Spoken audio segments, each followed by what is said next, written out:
पूरा जो मामला है सुल्ली डी लैब वाला, ये सिर्फ मुस्लिम महिलाओं के पे तो हमला है ही, साथ ही साथ ये पत्रकारिता पे बहुत बड़ा हमला है। तो जितने भी पत्रकार हैं देश भर में, उन सबको साथ आना पड़ेगा और इसके खिलाफ आवाज उठानी पड़ेगी, क्योंकि इसमें मुस्लिम महिलाएं जो हैं, जो खासतौर से पत्रकारिता कर रही हैं और जो खुलकर आवाज उठा रही हैं, जो रिपोर्टिंग कर रही हैं, जो सच्चाई पर और ग्राउंड रिपोर्ट कर रही हैं, उनको टारगेट करके उनका भी इस पर प्रोफाइल बनाया गया है। तो ये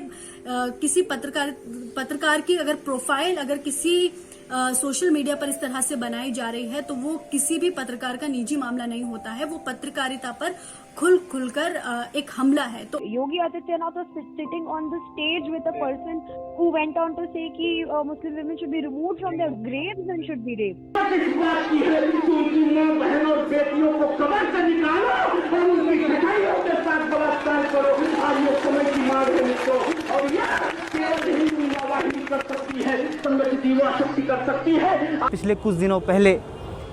गिटहब एक ऐप बनाया गया जिसमें सुल्ली डील्स एक ऐसी डेरोगेटरी रिमार्क्स मुस्लिम लड़कियों और औरतों के खिलाफ की गई जिसको सुनकर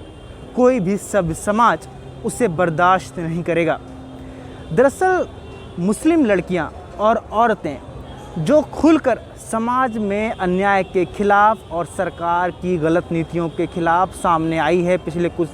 सालों में, उनके खिलाफ जानबूझकर उनके ट्विटर हैंडल हो, फेसबुक हो या फिर इंस्टाग्राम हो,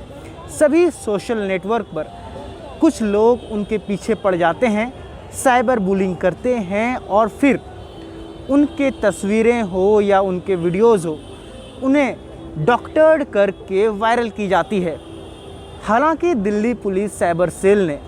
गिटहब ऐप पर रोक लगा दी है और इस पर एफआईआर भी लॉन्च करवा दी गई है, लेकिन सवाल ये है कि क्या गिटहब ऐप के बंद हो जाने के बाद ऐसे घटना समाज में बंद हो जाएंगे?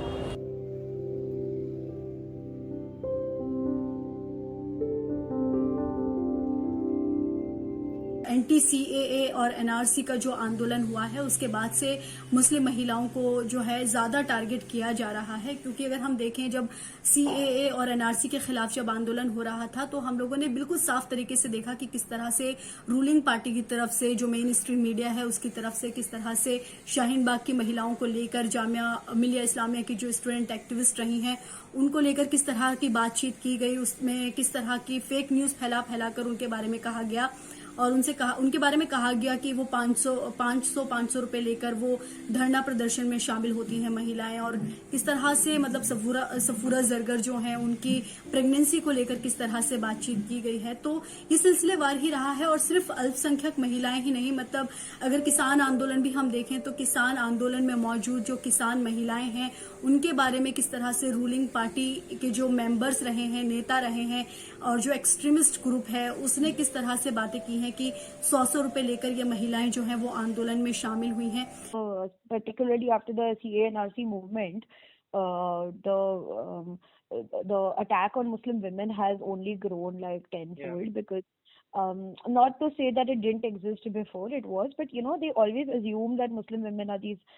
bichari aurtein, whatever, who are living under the shadow, who are in their kitchens, and they wanted to be the saviors of the community and be like, oh, you know what, we are going to save you from your men, and all of that. But when they saw that, during CA-NRC with Shaheen Bagh and the way women led the protest, women were the one who were, in the forefront of everything. It was women who were not ready to back off, who decided that they're going to sit there till there is no decision, and they sat continuously for so long, and very successful movements. We saw a revolution in our time, when that revolution had come by women. It shook them, and they were like, oh, we have to do something about this.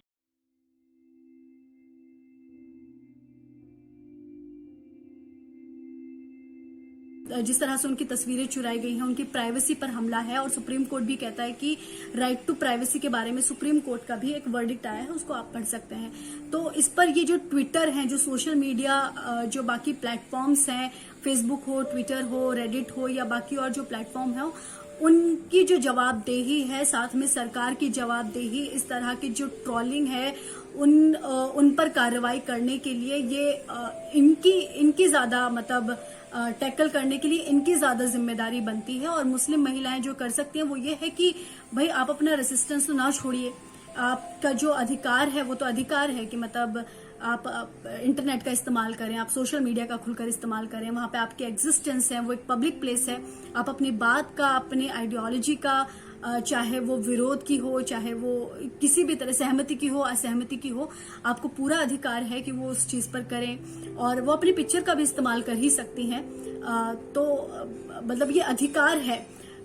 संवैधानिक अधिकार है। तो इस पर तो पूरी तरीके से सरकार की जिम्मेदारी बनती है, सरकार इस पर कदम उठाए कि वो सरकार क्या कर रही है इस पूरे मामले को लेकर, कि देश में जो माइनॉरिटी की महिलाओं को जो है उनको बेचा जा रहा है और सरकार पूरी तरीके से खामोशी इख्तियार किए हुए है। The problem here is there is a lack of will so in terms of like the people who are in positions of power and the ones who are in authority and the ones who can take action lack the will to actually take action, and that is where the problem is. Not just lack the will, in fact they think this is okay, and that's where the problem is. It's not about the internet or off the internet or wherever. I mean, if not the internet, they'll be doing this somewhere else. It's not like action is taken on them if they do it somewhere else also, no? In my case, I filed an FIR in May itself, and had some action been taken on any of these people, it would have formed a good deterrent for probably the Sulli Deals incident. The whole app incident would never have taken place in the, had some action been taken at that point of time.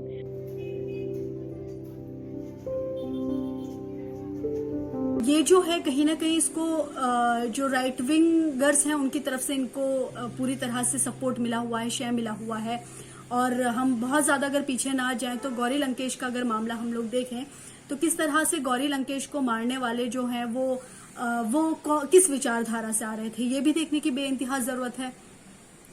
तो अगर हम prime minister Narendra Modi का Twitter account देखें या उनके followers देखें तो जिनको वो फॉलो करते हैं आप उनकी मानसिकता देख लीजिए कि उनकी मानसिकता क्या है। जिन्होंने सुल्ली डील ऐप बनाई है उनकी मानसिकता आप देख लीजिए। अगर आप दोनों की टाइमलाइन उठाकर या निकालकर आप देखेंगे तो विचारधारा बिल्कुल सिमिलर है उनकी। तो अगर खुद प्राइम मिनिस्टर जो हैं ऐसे लोगों को फॉलो करके उनको अगर शेयर दे रहे हैं तो क्यों नहीं इन लोगों का बल बनेगा, बिल्कुल बल होगा इनका इस तरह का ऐप बनाने का। और अभी तक आप देखिए कि जितने भी ऑनलाइन हरासमेंट के केसेस हुए हैं, एक तो रजिस्टर होते नहीं हैं और या फिर बहुत कम रजिस्टर होते हैं, और जो होते भी हैं तो उन पर कितनी कार्रवाई की गई है या बिल्कुल ना के बराबर कार्रवाई की गई है। अगर पहले ही इसी तरह की कार्रवाई हो जाती तो शायद इस सुल्ली डील ऐप बनाने का जो है वो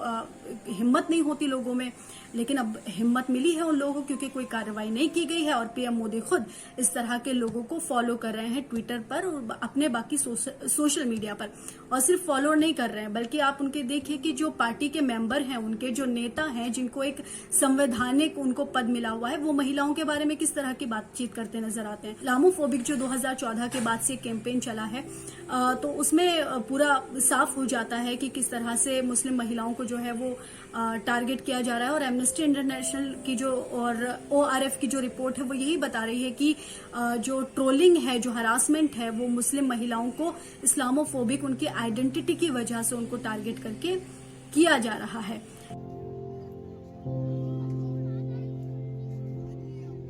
अब सुल्ली डील ऐप में लड़कियां कौन थी जिनका हरासमेंट किया गया? सुल्ली डील ऐप में सारी वो लड़कियां थी जो जर्नलिस्ट हैं, जो एक्टिविस्ट हैं और मुस्लिम हैं सारी लड़कियां। ये सारी लड़कियां वो हैं जो कहीं ना कहीं पॉलिटिकल अवेयरनेस को लेकर, जो पॉलिटिकली सामाजिक मुद्दों को लेकर अपनी बातचीत रखती हैं। मोदी जो गवर्नमेंट है उसके जवाबदेही को सुनिश्चित करने के लिए सवाल करती हैं, उनकी पॉलिसीज पर सवाल करती हैं। ये सारी वही लड़कियां थी जिनको इस सुल्ली डील ऐप के तहत टारगेट किया गया। तो कहीं ना कहीं ये सुल्ली डील ऐप वाला जो मामला है वो सिर्फ इसके तहत नहीं है कि वो मुस्लिम को टारगेट किया गया है। इसके साथ साथ ये मामला भी है कि कहीं ना कहीं जो मुस्लिम्स की जो पॉलिटिकल पार्टिसिपेशन है उसको खत्म करने की कोशिश की गई है। महिलाओं में जो एक तरह से अवेयरनेस आई है, मुस्लिम महिलाओं में पॉलिटिकल जो एक समझदारी बनी है, उस समझदारी को सेंसर करने की कोशिश की गई है। और अगर आप जेंडर के आधार पर किसी महिला को उसकी पॉलिटिकल पार्टिसिपेशन से रोकते हैं तो ये संविधान पर कहीं ना कहीं उनकी संवैधानिक जो राइट्स उनको हासिल हैं उस पर भी पूरी तरीके से हमला है। तो ये वाकई बहुत ज्यादा खतरनाक है, क्योंकि अगर हम देखें कि जिस तरह से पहले से ही महिलाओं की जो ऑनलाइन हरासमेंट की जो खबरें आती रही हैं, या ऑनलाइन हरासमेंट या गाली गलौच उनकी किसी भी बात पर उनके साथ की जा रही है, तो जितनी भी महिलाओं से अभी तक रिपोर्ट करते हुए मेरी बातचीत हुई है, उसमें सभी महिलाओं ने इस बात को माना है कि ट्रोलिंग जो है उनके लिए आम बात हो गई है। लेकिन ये बहुत बड़ा मुद्दा है कि एक ऐप बकायदा बनाया जाता है सुल्ली डील नाम से, और इस ऐप के तहत उन लड़कियों की बोली लगाई जाती है जो पॉलिटिकल अवेयर हैं, जो सामाजिक मुद्दों पर अपनी बात को रखती हैं, अपनी समझ को रखती हैं और उस पर सवाल करती हैं, सीधा सरकार से, मोदी सरकार से सवाल करती है। तो ये वाकई संविधान पर एक हमला है, और उसका जो पॉलिटिकल एक पार्टिसिपेशन है मुस्लिम का, उसको खत्म करने के लिए कहीं ना कहीं ये कोशिश की गई है।